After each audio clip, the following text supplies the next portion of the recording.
একজন গরিব ফুচকা বিক্রেতা শহরের ব্যস্ত রাস্তায় ফুচকা বিক্রি করছে। রোদে ঘেমে যাচ্ছে, তবুও হাসি মুখে গ্রাহকদের ফুচকা দিচ্ছে। হঠাৎ একজন পুলিশ আসে, তার মুখে রাগের ছাপ, গলায় হুইসেল ঝুলছে। তিনি ফুচকা বিক্রেতাকে থামতে বলেন। পুলিশ অকস্মাৎ ফুচকা বিক্রেতার গালে চড় মারে। চারপাশে মানুষ হতবাক হয়ে তাকিয়ে থাকে। ফুচকা বিক্রেতা চোখে পানি নিয়ে দাঁড়িয়ে থাকে, কিন্তু কিছু বলে না। তার অসহায়তা স্পষ্ট। ভিড়ের মধ্যে এক তরুণ সাংবাদিক তার মোবাইলে সবকিছু ভিডিও করছে। ভিডিওটি সোশ্যাল মিডিয়ায় আপলোড হয়। কয়েক ঘন্টার মধ্যেই ভিডিও ভাইরাল হয়ে যায়।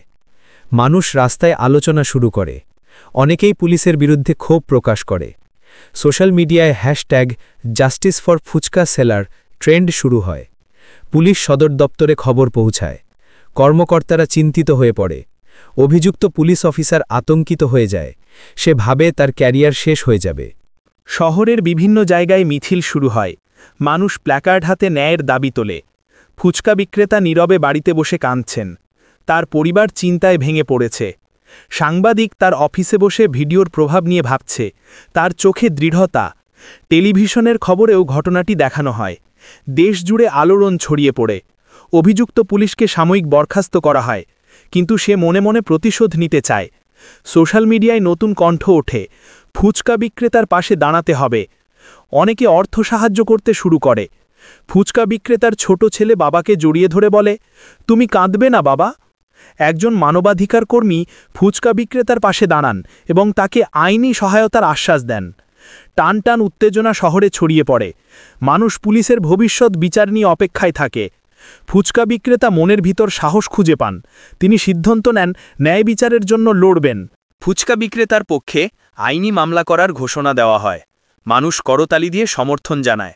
অভিযুক্ত পুলিশ অফিসার তার প্রভাব খাটানোর চেষ্টা করে। ফোনে উচ্চপদস্থ কর্মকর্তার সাথে কথা বলে। সাংবাদিক তার প্রতিবেদনে সত্য প্রকাশ করেন। অনলাইনে লাখো মানুষ পড়তে শুরু করে। ফুচকা বিক্রেতার দোকানে ভিড় বেড়ে যায়। মানুষ তাকে সমর্থন জানাতে আসে। অভিযুক্ত পুলিশ ভেতরে ভেতরে ভয় পেতে শুরু করে। তার চোখে আতঙ্কের ছাপ। শহরে মানুষের প্রতিবাদ আরও বাড়তে থাকে। রাস্তায় স্লোগান শোনা যায়। টেলিভিশনে বিশেষ টক শো হয়। বিশেষজ্ঞরা পুলিশের কর্মকাণ্ড নিয়ে আলোচনা করেন। ফুচকা বিক্রেতা নিজের ভেতরে আত্মবিশ্বাস খুঁজে পান। তিনি আর চুপ থাকবেন না। মানুষ তাকে নায়ক হিসেবে দেখতে শুরু করে। তার ছবি পোস্টারে ছাপানো হয়। অভিযুক্ত পুলিশ অফিসার সংবাদে নিজের নাম দেখে ভেঙে পড়ে। তার ভেতরের অহংকার চূর্ণ হয়ে যায়। অভিযুক্ত পুলিশ লুকিয়ে শহর ছাড়ার পরিকল্পনা করে। তার মুখে আতঙ্ক স্পষ্ট। ফুচকা বিক্রেতা প্রথমবার সাংবাদিকদের সামনে নিজের অভিজ্ঞতা বর্ণনা করেন। চোখে জল, কিন্তু কণ্ঠে দৃঢ়তা। মানুষ করতালি দিয়ে তার বক্তব্যকে সমর্থন জানায়। ভিড়ের মধ্যে আবেগঘন পরিবেশ। অভিযুক্ত পুলিশ ফোনে হুমকি দিয়ে ফুচকা বিক্রেতাকে ভয় দেখানোর চেষ্টা করে। ফুচকা বিক্রেতা ভয় না পেয়ে বলেন, আমি ন্যায়ের জন্য লড়ব। মানুষ আরও উত্তেজিত হয়ে ওঠে। তারা বলে, এবার বিচার হবেই। টেলিভিশনে লাইভ ডিবেট হয়। এক পক্ষ পুলিশকে বাঁচানোর চেষ্টা করে, আরেক পক্ষ ন্যায়ের দাবি জানায়। ফুচকা বিক্রেতার ছেলে স্কুলে গিয়ে গর্ব করে বলে, আমার বাবা নায়ক। মানবাধিকার সংগঠনগুলো ঐক্যবদ্ধ হয়ে আদালতে মামলা দায়ের করে। আদালত থেকে নোটিশ পাঠানো হয় অভিযুক্ত পুলিশকে। তার হাতে কাগজ কাঁপতে থাকে। আদালতের সামনে মানুষের ভিড় জমে যায়। সবার মুখে একটাই স্লোগান, ন্যায় চাই। ফুচকা বিক্রেতা প্রথমবার আদালতে প্রবেশ করেন। তার চোখে ভীতি, তবুও সাহসের ছাপ। আইনজীবীরা তার পাশে দাঁড়ান। তারা বলেন, আমরা তোমার জন্য লড়ব। অভিযুক্ত পুলিশ হাতকড়া পরা অবস্থায় আদালতে হাজির হয়। মানুষের চোখে ঘৃণা। সাংবাদিক আদালতের ভেতরে প্রতিটি মুহূর্ত ক্যামেরায় ধরে রাখেন। বিচারক আদালত কক্ষে প্রবেশ করেন। সবার মুখে নিস্তব্ধতা নেমে আসে। ফুচকা বিক্রেতা কাঁপা গলায় নিজের কাহিনী বলতে শুরু করেন।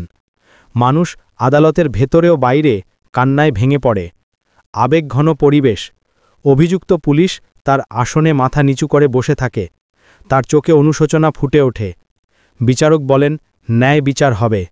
আদালতে বজ্রপাতের মতো শব্দ প্রতিধ্বনিত হয়। আদালতে সাক্ষী হিসেবে কয়েকজন পথচারী দাঁড়ান, যারা ঘটনাটি চোখে দেখেছিল। একজন বৃদ্ধা বলেন, আমি নিজের চোখে দেখেছি পুলিশ তাকে মারছে। সাংবাদিক তার ভিডিও আদালতে প্রমাণ হিসেবে উপস্থাপন করেন। সবাই স্ক্রিনে তাকিয়ে থাকে। অভিযুক্ত পুলিশ ভিডিও দেখে মাথা নিচু করে কাঁদতে শুরু করে। মানুষ ফুচকা বিক্রেতার দিকে তাকিয়ে বলে, তুমি আমাদের নায়ক। ফুচকা বিক্রেতার ছেলে আদালতের ভেতরে বাবার হাত শক্ত করে ধরে রাখে। আইনজীবী জোরালো যুক্তি দেন, এই অন্যায়ের শাস্তি না হলে সমাজে ন্যায় বেঁচে থাকবে না। মানবাধিকার কর্মীরা আদালতের বাইরে মোমবাতি জ্বালিয়ে নীরব প্রতিবাদ করেন। টেলিভিশন চ্যানেলগুলো সারা রাত ধরে লাইভ সম্প্রচার চালায়।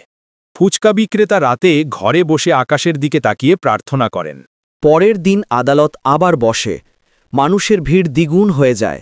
আদালতের ভেতরে বিচারক নীরবতা বজায় রাখতে সবাইকে সতর্ক করেন। ফুচকা বিক্রেতার ছেলে বাবার কাঁধে মাথা রেখে দাঁড়িয়ে থাকে। অভিযুক্ত পুলিশ দাঁড়িয়ে কেঁদে বলে, আমাকে ক্ষমা করুন, আমি ভুল করেছি। আদালতের ভেতরে কান্নার শব্দ ভেসে ওঠে। আবেগ ঘন পরিবেশ। আইনজীবী বলেন, ক্ষমা চাওয়া যথেষ্ট নয়, ন্যায় বিচার চাই। ফুচকা বিক্রেতা নীরবে দাঁড়িয়ে থাকেন। তার চোখে সাহস আর শান্তি। সাংবাদিক আদালতের বাইরে লাইভ সম্প্রচার চালান। আজ ইতিহাস রচিত হবে। আদালতের ভেতরে শেষ যুক্তি শুনে সবাই নিস্তব্ধ হয়ে যায়। বিচারক ফাইল বন্ধ করে বলেন, রায় কাল ঘোষণা করা হবে। রাতভর মানুষ আদালতের সামনে অবস্থান নেয় রায়ের অপেক্ষায়।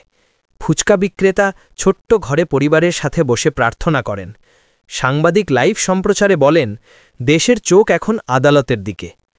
আসামি, পুলিশ রাতভর কারাগারে নিস্তব্ধ হয়ে বসে থাকে। ভোর হলে শহরের মানুষ আবার আদালতের সামনে ভিড় জমায়। ফুচকা বিক্রেতা ছেলে নিয়ে আদালতের দিকে হাঁটতে থাকেন। আদালত কক্ষ মানুষের ভিড়ে ভরে যায়। নিস্তব্ধতা চারপাশে। বিচারক প্রবেশ করেন। সবার শ্বাসরুদ্ধকর অপেক্ষা। বিচারক আয় ঘোষণার আগে বলেন, ন্যায়ের জয় হবেই। পুরো দেশ টেলিভিশনের সামনে বসে রায় শোনার জন্য অপেক্ষা করছে। আদালতে নিস্তব্ধতা নেমে আসে। সবাই নিঃশ্বাস আটকে রায়ের অপেক্ষায়। বিচারক বলেন, আজকের রায় কেবল একজন মানুষের নয়, পুরো সমাজের। আসামি পুলিশকে আদালত দোষী সাব্যস্ত করে। আদালত ঘোষণা করে, অপরাধের জন্য কঠোর শাস্তি দেওয়া হবে। আদালতের ভেতরে মানুষ হাততালি দিয়ে ন্যায় বিচারের জয় ঘোষণা করে। ফুচকা বিক্রেতা চোখে পানি নিয়ে দাঁড়িয়ে থাকেন, মুখে শান্তির হাসি।